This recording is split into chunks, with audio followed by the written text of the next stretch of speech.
Skeieregters duld glad nie vuislanery op die rugbyveld nie. Ons het die flank van die een span en die loskakel van die ander span gevra om 'n skengeveg te begin.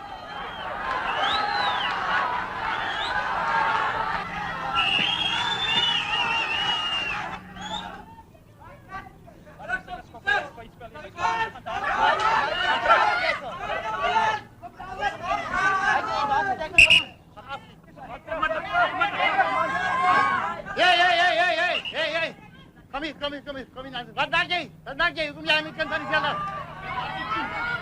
Man, luister. Laat dit toe. Dat die kinders op hierdie veld vuislaan. Ek is jammer ek doen dit. Luister, daai mannetjie, mos al die hele wedstryd met die man. Ek het met jou niks te doen nie. Ek blaas hierdie vletjie, nie jy nie. Jy is heeltyd kyk ek al hoe jy skep. Jy bly net hier. Heeltyd.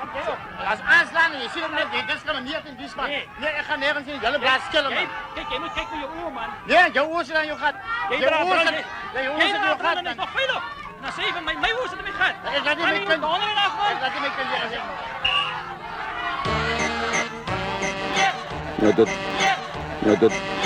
Nou dit nogal mooi praat gekos om aan die man te verduidelik, dis net 'n rolpret grap.